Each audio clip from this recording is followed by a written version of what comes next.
Hi, I'm Julio. And I'm the AI that will make this story even more unpredictable. Here's how it works. I write the first 4 chapters full of mystery, clues, and twists. And then I step in to write the final chapter. But here's the challenge. Can you guess the ending the AI will create before it's revealed? I doubt you can. My endings always have a hidden surprise. So, join us. Hit the like button if you enjoy the idea and share in the comments how you think this story should end. Will your theory beat the AI's twist? I wake with the Mississippi's breath on my face and copper in my mouth. Blood. Mine? The world spins as I push myself up from the slick riverbank, my tailored suit now a sodden mess clinging to my skin. My head throbs with each heartbeat, a drum solo without rhythm. Something gleams in my right hand, catching the sickly glow of the distant street lamps. A golden ring, ornate, with a serpent coiled around itself. I don't recognize it, don't remember it, don't know why my fingers grip it like salvation. What in God's name? The words scrape my throat as I turn my head, and that's when I see him. A man in evening wear, sprawled 3 feet away, half in the water. His face, Christ, his face isn't a face anymore. Just meat and bone arranged in a grotesque mosaic. But his hands are clean, manicured, and on his left ring finger, impossible but true, glints an identical twin to the band clutched in my palm. I crawl toward him, ignoring the mud soaking through my trousers. The world tilts, rights itself, tilts again. Last I remember, I was at the Crimson Garter, working the Ainsley Mark. A corrupt shipping magnate with pockets as deep as his morals were shallow. It was going perfectly, wasn't it? I check my watch. Cracked glass, stopped at 11:17. But the eastern sky shows no hint of dawn. Same night then. Hours lost. The dead man's pockets yield nothing. No wallet, no identification. Professional job, or meant to look like one. As I roll him slightly, water sloshes from his jacket, and something white floats out. A playing card, soaked but recognizable. The King of Spades. My calling card. The one I leave for marks after a successful con. But I didn't place this one. I never gussed to that stage with Ainsley. Sirens wail in the distance, growing closer. Someone called the police. Or worse, they're coming for me specifically. New Orleans cops aren't known for asking questions before swinging nightsticks, especially when it comes to my kind. I pocket both rings and the card, wiping my prints from the scene with a handkerchief. My mind races through possibilities, each darker than the last. Was I set up? Double-crossed? Did someone hijack my con, use my methods, leave me to take the fall? The dead man's face bothers me, not just its condition, but a nagging familiarity beneath the ruin, like I should know him, but can't place from where. The sirens round a corner, headlights sweep the embankment. I have seconds to decide, run and look guilty, or stay and try to talk my way out with a dead body, no alibi, and evidence in my pocket. A whistle pierces the night. There, by the water. I bolt for the shadows beneath the wharf, heart hammering against my ribs as flashlight beams cut through the darkness behind me. One thought pounds in rhythm with my footsteps. This isn't my game anymore. I'm not the dealer. I'm just another card in someone else's hand. 3 hours of hiding in the crawl space of a shuttered oyster bar, and my clothes still haven't dried. Dawn breaks over the French Quarter, revealing a city that seems unchanged, while my world has shattered. I slip out through the back, collar up, hat pulled low. The morning paper screams from a nearby stand. Prominent banker found mutilated by river. My stomach drops. I snatch a copy, retreating into an alley to read. The victim is Winston Chamberlain, financial advisor to half the city's elite, including Ainsley, my original mark. Not a coincidence. Nothing ever is in this business. I need a safe place to think. My apartment is out of the question. First place they'll look. Instead, I head for the Sparrow's Nest, a speakeasy run by Madame Celeste, one of the few people in New Orleans I trust, partially anyway. "You look like hell served cold, Cher," she says, appraising me from behind the bar. The place is empty this early, smelling of stale smoke and spilled bourbon. Celeste's dark eyes miss nothing. "And you bring trouble with you." "Need to clean up," I mutter. "And information." She gestures to the back room. "Police were in here last night asking about you. Said nothing, of course." "What did they want?" "Wouldn't say, but they had a photograph. You and Chamberlain looking friendly at the Chandler Hotel 2 weeks ago." My blood freezes. Impossible. I never met Chamberlain. "Tell that to the camera, sugar." She slides a glass of whiskey across the bar. In the back room, I empty my pockets. The 2 serpent rings, identical down to the smallest detail, the playing card, and a matchbook from the Crimson Garter with something scrawled inside. Tuesday, same arrangement. Not my handwriting. I examine the rings more closely. The serpent design isn't just decorative. It's eating its own tail, an Ouroboros, symbol of eternity, of cycles. Turning one over reveals an inscription inside the band. NOC 7 of 9. New Orleans, something. 7 of 9 what? Members? After cleaning up and borrowing fresh clothes, I return to find Celeste with a folder. "Pulled some strings," she says. "Chamberlain was into something deep.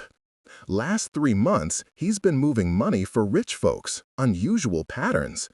Deposits into accounts that empty within hours. Laundering? Or financing? Word is he was nervous lately, drinking heavily, looking over his shoulder." I flip through the papers, stopping at a list of names. Ainsley's is there, along with other prominent New Orleanians. At the bottom, a name jumps out. Detective Maurice Thibodeau. The cop in charge of Chamberlain's murder, Celeste confirms. A knock at the front door interrupts us. Celeste peers through the peephole, curses softly. "Police. Back door, now." I gather everything and slip into the alley, just as I hear the front door splinter. Instinct takes me to the Garden District, to a house I've had my eye on for a different con. Currently empty while its owners vacation in Europe. Perfect temporary shelter. Inside, I spread the evidence on a mahogany table. Something isn't adding up. If this is a frame job, it's elaborate beyond reason. The identical rings, the altered memory. Did someone drug me? The photograph placing me with a man I've never met. Unless... I reach for the playing card, examining it in the light. The King of Spades, yes, but the ink is slightly different from my usual supply, and the cardstock feels wrong. Heavier, European. Someone's copying me, using my methods, my signature, but with subtle differences. I'm searching for writing materials when I hear it, the subtle creak of weight on old floorboards. I'm not alone in this house. Moving silently, I retrieve a letter opener from the desk. The sound comes again, from the study across the hall. Pressing myself against the wall, I edge toward the doorway. A silhouette stands at the desk, rifling through drawers. Female, slender. As if sensing me, she turns, and moonlight from the window catches her face. Vera Ainsley, daughter of my original Mark. "Hello, Silas," she says, utterly unsurprised. "I was wondering when you'd figure out where to hide. How did you find you? I know all about you. Your cons, your methods, your self-righteous targeting of men like my father." She steps closer, unafraid. "Including how you and your partner have been playing me against each other." "Partner? I work alone." Her laugh is sharp as broken glass. "Really? Then who was the other Silas Moreau who's been courting me for information about my father's finances?" The one who looks enough like you to be your twin. My mind reels. A doppelganger? Impossible. You're lying? I manage. She pulls something from her purse. A photograph. Me. Or someone indistinguishable from me. Kissing her hand at what appears to be a garden party. Dated 3 days ago, when I was casing the Crimson Garter. He has the same scar on his left palm, she continues. Same voice, same charming tales about growing up along the bayou. He even does your coin trick, the one where it vanishes from your fingertips. My signature illusion, perfected over years. And last night, he told me you killed Chamberlain to prevent him from exposing your schemes. Her expression hardens. Then I watched from across the street as he met with Detective Thibodeau and handed him something. An hour later, your description was being circulated to every cop in the city. The floor seems to shift beneath me. Someone has studied me, copied me, and is now systematically destroying me. But why? Vera moves toward the door, stopping just short of the threshold. I don't know which of you is the real con man, but Chamberlain wasn't just my father's banker, he was my godfather. Her voice drops, and whoever killed him made it personal by carving a message into his chest. What message? Ask Silas about the Ring of 9. She slips out before I can respond, leaving me frozen in place, staring at the photograph of my own face on a stranger's body as police sirens begin to wail in the distance. The sirens grow louder. I stuff the evidence into my pockets and slip out through the garden, scaling the wrought iron fence as blue lights splash against the neighboring houses. Rain begins to fall, a blessing for a man who needs to disappear. Vera's revelation pounds in my head with each splashing step. A doppelganger.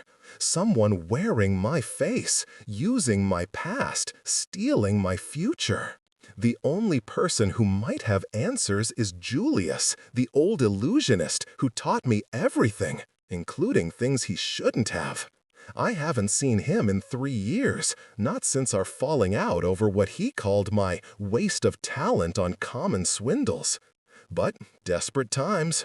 His workshop sits above a pawn shop in Tremé, untouched by time or fashion. The climb up the fire escape feels like ascending to judgment. I wondered when you'd come knocking. Julius doesn't look up from the mechanical bird he's tinkering with, his fingers still nimble despite arthritis. Especially after what you pulled with the Chamberlain affair. I didn't pull anything. That's why I'm here. So it wasn't you who borrowed my face molds last month? He finally looks up, his roomy eyes sharp beneath white brows. The ones I made of you 3 years ago for that Montgomery job? My blood turns to ice water. Face molds, perfect latex replicas that, with the right application, could transform someone into my twin. Who took them? You did, or someone with your voice on the telephone. Your handwriting on the note left with my assistant. He sets down his tools. What mess have you stumbled into, boy? I empty my pockets, showing him the rings, the card, the matchbook, explaining everything from the riverbank to Vera's revelation. Julius examines one of the rings under a magnifying glass. Ouroboros, symbol of ancient secret societies. He traces the inscription. NOCS. New Orleans Creole Society, perhaps? Old money, old blood. They don't admit men like us. What about 7 of 9? Could be members, could be something else entirely. He reaches for a locked drawer, retrieving a dusty book. Rumor speaks of an inner circle in high society. 9 families who've controlled the port since before the Spanish. They deal in more than cotton and sugar. The pieces start aligning. Chamberlain moved money for them. Ainsley's on the list I found. If you're tangled with them, boy, you're in deeper trouble than the police. A memory flashes. Ainsley at the Crimson Garter, arguing with a man in the shadows, both wearing gold rings I couldn't see clearly. I've been set up as a scapegoat, I mutter. But why me specifically? Perhaps because of what you represent. A man who preys on the powerful, who believes he's untouchable. Julius's smile is sad. Or perhaps it's personal. Who have you angered enough to warrant this level of vengeance? The list is too long to contemplate. A pounding on the door downstairs interrupts us. Julius peers out the window. Police. Back entrance, quickly. He presses something into my hand as I leave. A key. East Bank Storage Unit 17. Something you should see. The rain becomes a downpour as I navigate back alleys toward the riverfront trolley. 2 officers pass, forcing me to duck into an alcove beside the Midnight Pearl, a jazz club catering to the city's elite. Through the window, I spot familiar faces. Judge Hawthorne, Commissioner Bradley, even Mayor LaFleur himself. And there, at a center table, sits William Ainsley, Vera's father, my original Mark, deep in conversation with Detective Thibodeau. Between them on the table gleams something familiar, a golden serpent ring. Moving to a service entrance, I bribe a kitchen boy for his apron and cap, then slip inside. The staff pays no mind to another colored face among the busboys. I edge close enough to hear snippets. "Cannot afford another incident," Ainsley hisses. "First Chamberlain, now this business with Devereaux." "We're handling it," Thibodeau responds. "The Moreau situation is contained. My men will find him tonight." "And the evidence?" "Secured, as discussed. No one will connect it back to the society." Ainsley relaxes slightly. "Good. The other 8 families are nervous. With the inauguration approaching, everything must appear above reproach." "Inauguration? Governor Parker took office months ago. Unless they mean something else entirely." "The replacement for Chamberlain arrives tomorrow," Thibodeau continues. "Once he's been properly inducted as the new 7, we can proceed with the next phase." A waiter approaches their table, and I retreat before risking discovery. But as I turn, I lock eyes with Vera Ainsley, entering from the main door, stunning in a blue evening gown. Recognition flashes across her face, followed by something unreadable. She moves toward her father, but her eyes flick deliberately toward a service corridor. A trap? Or an invitation? I have seconds to decide. Taking the chance, I follow the corridor to a small office. Moments later, she slips inside. "You're either incredibly brave or incredibly stupid," she says, closing the door. "My father would kill you himself if he saw you." "Why the help? You believed I killed your godfather." "I said I didn't know which Silas was real." She pulls a cigarette case from her purse. "But I've been doing some investigating. The timing doesn't work. You were seen at the Crimson Garter when Chamberlain was being murdered across town." Hope flickers. "You believe me?" "I believe something bigger is happening. My father's been acting strangely for months. Secret meetings, unexplained absences." Her voice drops. "2 nights ago, I followed him to a warehouse by the docks. 9 men in robes standing around some kind of altar. I couldn't see everything, but they were inducting someone new. They called it Ascending to the Seat of 7. My mouth goes dry. Did you see their faces? Only my father's. The rest wore masks. Gold, shaped like serpents." She steps closer. "Whatever this is, Chamberlain wanted out. He approached me last week, terrified. Said he discovered something corrupt at the heart of the society. He was going to tell me everything. Then he turned up dead." The door handle jiggles. Vera's eyes widen. "Vera, are you in there?" Thibodeau's voice. She pushes me toward a window. "Storage room behind Dauphine's Bakery. Tomorrow at dawn," she whispers. I have Chamberlain's journal. As I slip out onto the fire escape, she raises her voice. "Just getting some air, Detective. This room is stifling." I'm halfway down when I hear Thibodeau's response, chilling in its calm certainty. Interesting. I was just speaking with your father about Silas Moreau. We believe he'll be coming after you next, giving your connection to the family. Why would he target me? My dear, didn't your father tell you? According to our information, you're the next offering for the seat of 7. Dawn bleeds across the sky as I approach Dauphine's bakery, the scent of fresh bread incongruous with the dread in my stomach. Thibodeau's words echo in my head, Vera as an offering, the sickening implication that the society's activities extend beyond financial corruption into something ritualistic. The storage room door is unlocked. Inside, crates of flour create shadows where anyone could hide. No sign of Vera. You're early. Julius emerges from behind a stack of barrels, startling me. What are you doing here? Saving your life, hopefully. He gestures to a body slumped in the corner. A uniformed policeman, unconscious but breathing. He was waiting for you. Not our detective friend, but definitely one of his. My chest tightens. Where's Vera? No sign of her, but someone left this. He hands me a folded paper. It was pinned to that officer's coat. The note contains 2 words in elegant script. East Bank. The storage unit, Julius's key. We need to go, now. We take a circuitous route to the Riverside storage facility, avoiding main streets. The morning fog provides cover, but also conceals potential watchers. Tell me about the face molds, I say as we walk. Who could use them effectively? Someone with theatrical training, knowledge of makeup artistry, access to the right materials.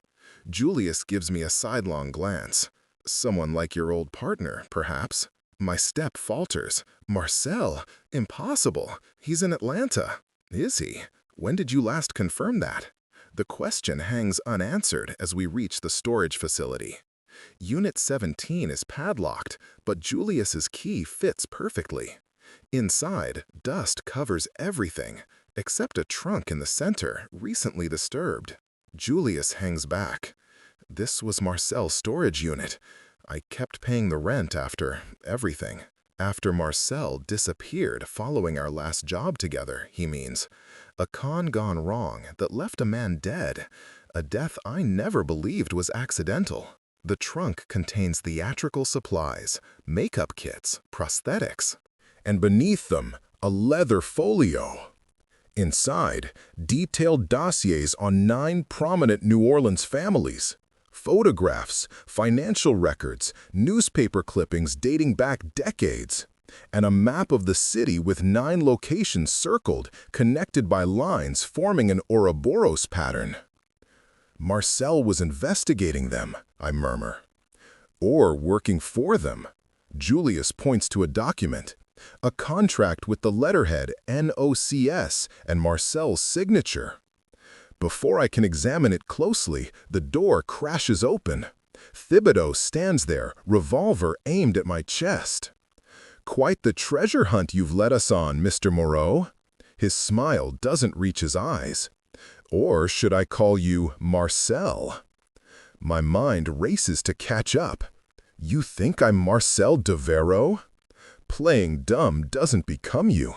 We know you killed the real Silas months ago and assumed his identity. Your mistake was returning to New Orleans. The floor seems to shift beneath me. The real Silas? Your former partner, the man you betrayed to the society after he discovered too much. Thibodeau gestures with his gun. Hand over the folio. Slowly. Julius steps forward. Detective, there's been a mistake. The gunshot is deafening in the confined space. Julius crumples, clutching his shoulder. I lunge at Thibodeau, desperation overriding caution. We struggle for the gun. It discharges again, the bullet ricocheting.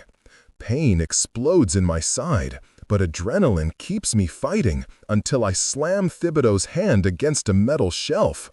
The gun clatters away.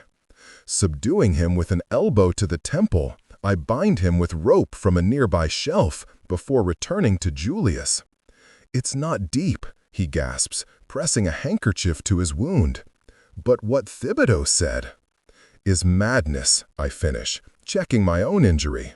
A graze, painful but not serious. I'm Silas. I've always been Silas. Then who's the man impersonating you? And why does Thibodeau think you're Marcel? The pieces suddenly align with horrifying clarity. Because Marcel is impersonating me while someone else impersonates Marcel. A double deception. I rifle through Thibodeau's pockets, finding a key ring and a small notebook. Inside, an address. 1219 Conti Street, tonight's date, and Ascension Ceremony, 9 p.m. We need to move. Can you walk? Julius nods grimly. Where to? First, somewhere safe for you. Then I need to find Vera. As we exit, a newspaper boy shouts headlines on the corner. Shipping Harris missing. Vera Ainsley vanishes from home. I purchase a copy, scanning it quickly. Vera disappeared last night after the Midnight Pearl. Witnesses report seeing her speaking with a man matching my description. My impersonator has her. I help Julius to Celeste's, where she agrees to hide him. Then, using the storage unit's telephone, I place a call to the one person who might help make sense of all this. Vera's father. William Ainsley sounds unsurprised to hear from Silas Moreau. I was wondering when you'd contact me. I want to meet. About Vera. A pause. You have something I want. I have something you want. The journal? And the original ring. Bring both to the old sugar warehouse on Decatur. Come alone. He hangs up. The journal. Chamberlain's journal that Vera mentioned, which I don't have.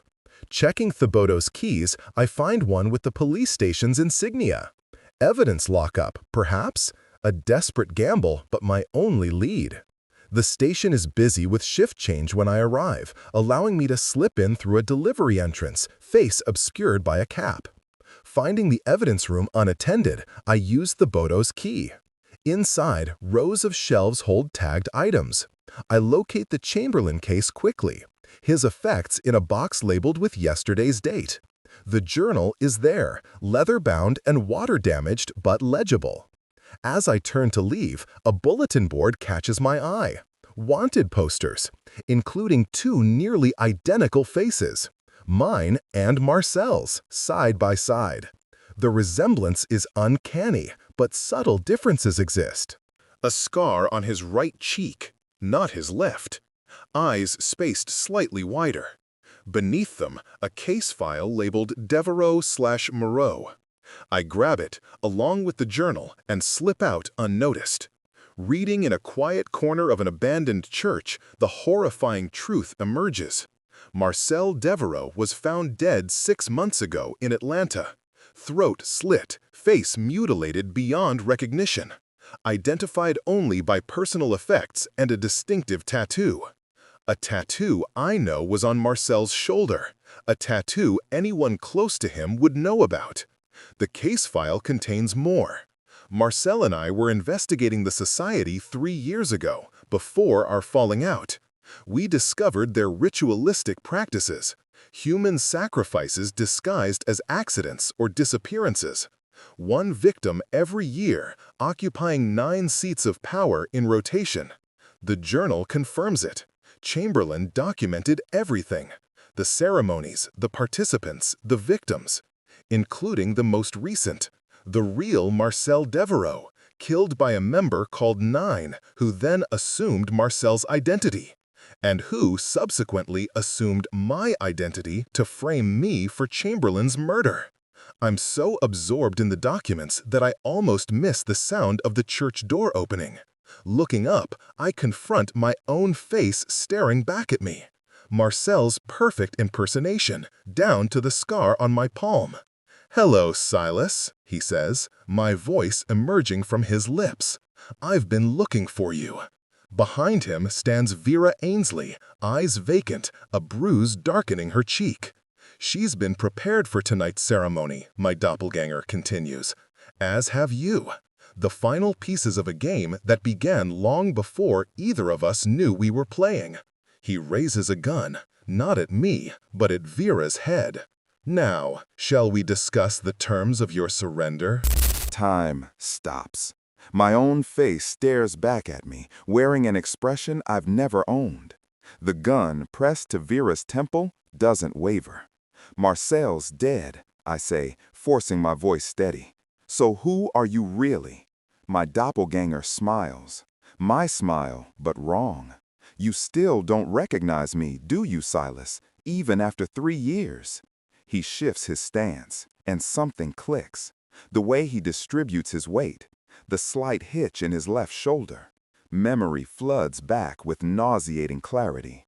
The Montgomery job? I whisper. The man who died when the con went bad. Philip Montgomery didn't die. His voice drops the perfect mimicry of mine, revealing something harder underneath. His son did. 18 years old. Fell from a hotel balcony trying to escape your carefully orchestrated chaos. My stomach twists. I remember the night, the panic, the sirens, a body on the pavement. But we never stayed to confirm identities. Marcel and I ran. We always ran. You were supposed to be the mark, I manage. Philip Montgomery, corrupt railroad executive. I was. He adjusts his grip on the gun, and Vera whimpers. But Thomas came to warn me. My son figured out your game, tried to stop you. And the confusion you created, he went over that railing. His jaw clenches. You didn't even check, just vanished while my boy bled out on the cobblestones. The church feels smaller, the air thicker. I didn't know. You didn't care. The words crack like a whip. But I cared. I cared enough to spend 3 years destroying everything you built. First, I destroyed your friendship with Marcel. Anonymous tips about your betrayals. Forged letters. Then I joined the society. They love men with money and revenge in their hearts. Pieces slop into place with terrible precision. You became 9. I became indispensable. And when they needed someone for the ritual sacrifice last year, I suggested Marcel Devereaux. That partner who'd already turned against you, already suspicious of your loyalty. His smile is all teeth. I even volunteered to handle it personally. You killed Marcel. I executed him according to society tradition, took his face, his identity, his resources. Spent 6 months as Marcel, learning everything about you both. He gestures with the gun, making Vera flinch. Then I killed Marcel again, officially this time. Made sure he'd be found, identified by that distinctive tattoo. While you became me. While I became the man who would destroy you. He takes a step closer. Julius's face molds made the physical transformation simple. But I already had everything else. Your mannerisms, your history, your secrets. Marcel knew them all, and Marcel's journals were very detailed. My mind races through implications. Chamberlain discovered what you were. The old fool found records of Montgomery's son. Made the connection between his death and my entry into the society. Threatened to expose me unless I left New Orleans. Montgomery's face, my face, twists with contempt. So I gave him what the society wanted. Another sacrifice, another seat of power opening up, and blamed you for it. By mutilating him beyond recognition. By carving your sins into his flesh. He pulls Vera closer. Every piece of this was designed to make you suffer as I suffered. The confusion, the fear, the helplessness of watching your life dissolve while everyone hunts you. But you need me alive, I say, gambling. Otherwise you would have killed me already. I need you at tonight's ceremony. The society requires a voluntary participant for the ritual. Someone who walks in believing they're saving another. His smile returns. You'll trade yourself for Miss Ainsley. You'll step into that circle willingly.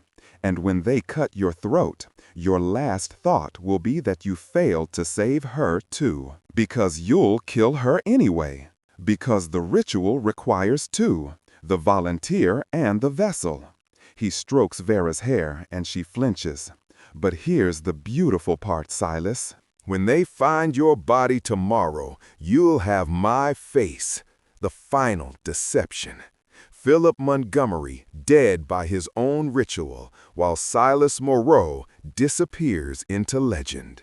I force myself to think past the horror.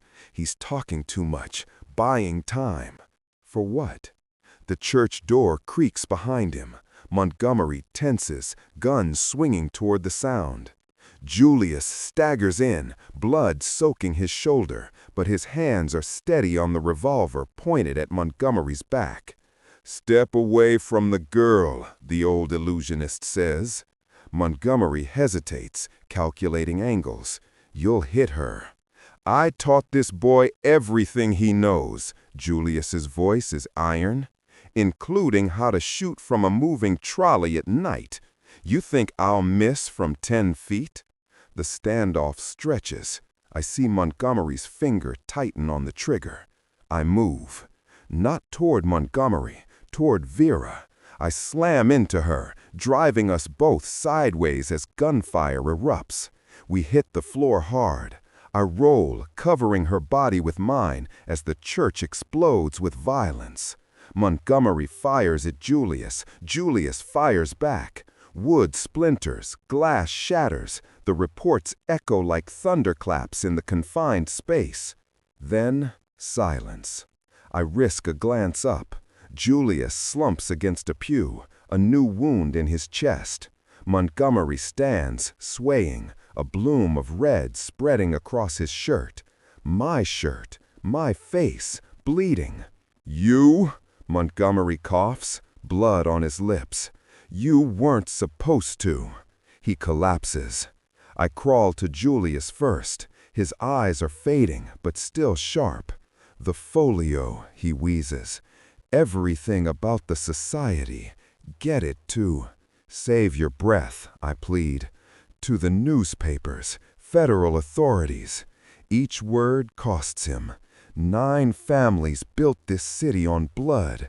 Time someone, another cough, time someone burned them down. "Julius, please." "I'm sorry, boy." His hand finds mine. "Sorry I didn't see Montgomery coming. Sorry I didn't." The light leaves his eyes mid-sentence. I close them gently, rage and grief warring in my chest.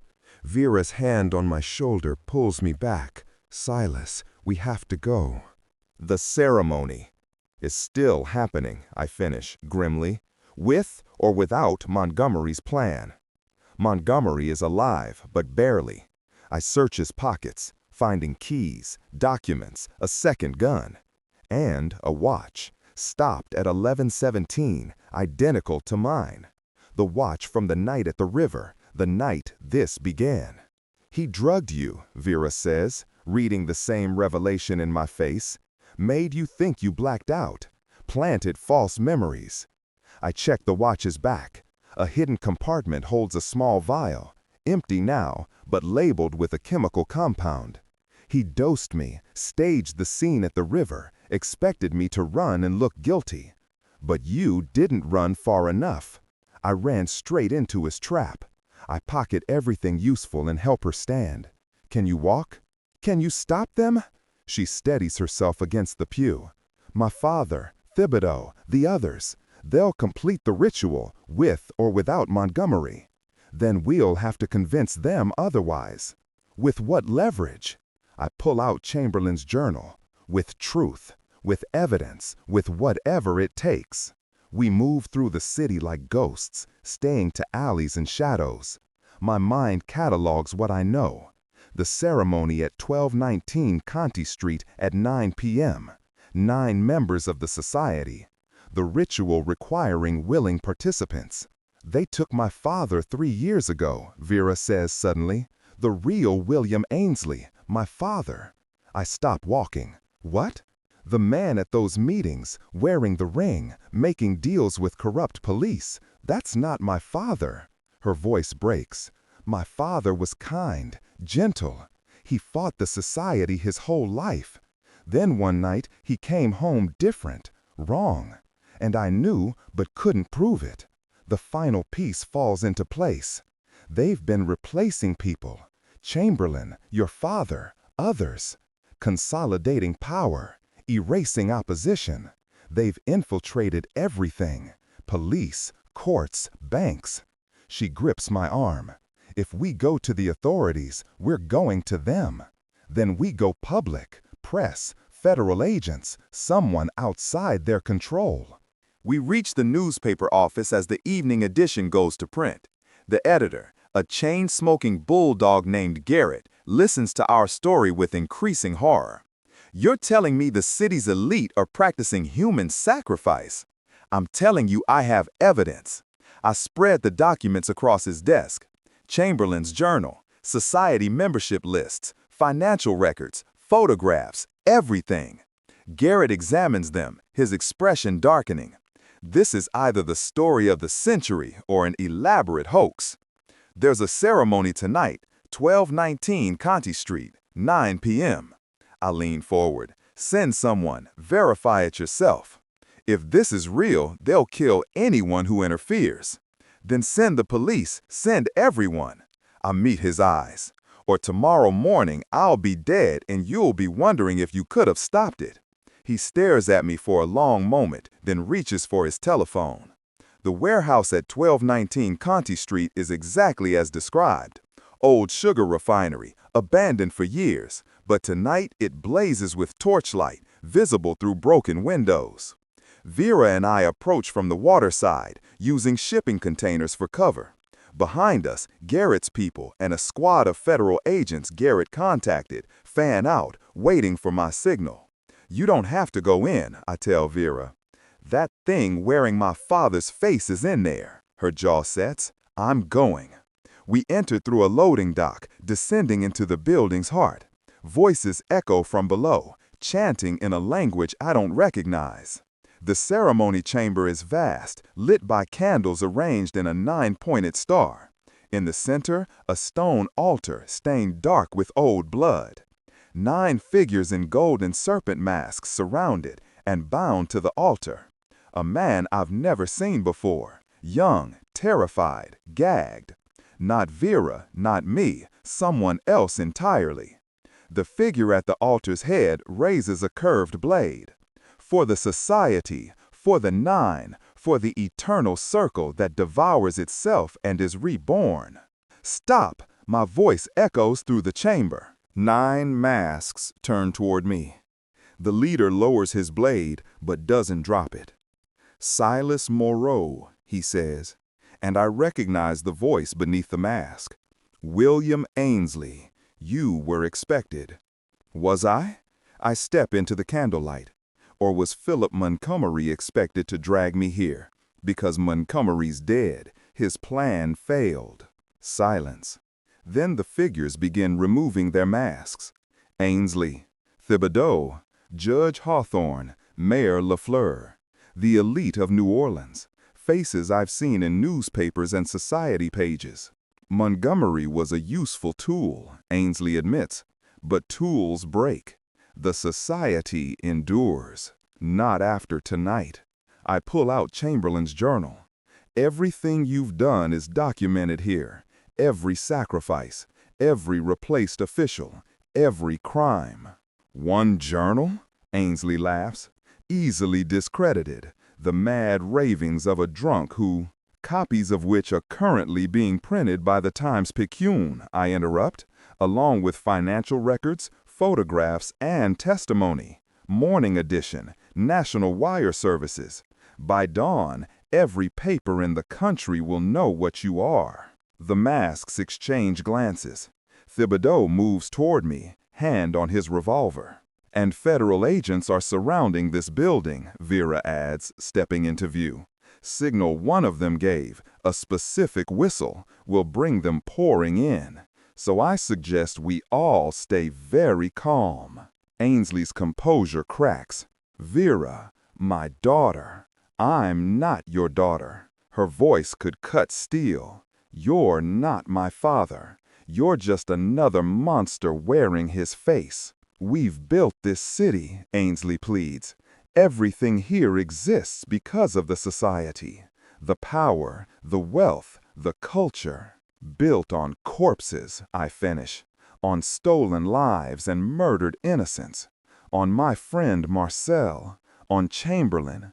On a boy named Thomas Montgomery, who died 3 years ago in Memphis." The mention of Montgomery's son ripples through them. Recognition, guilt, fear. You knew, I realize.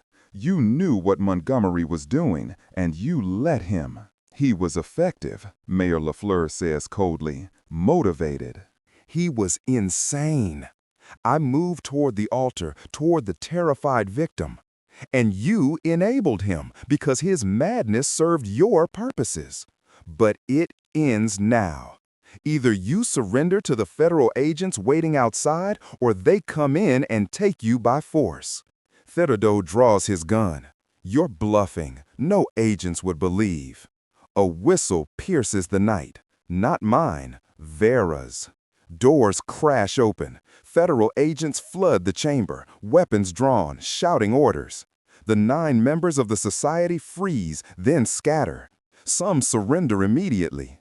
Others try to run and are tackled by agents. Thibodeau raises his gun and catches a bullet in the shoulder for his trouble.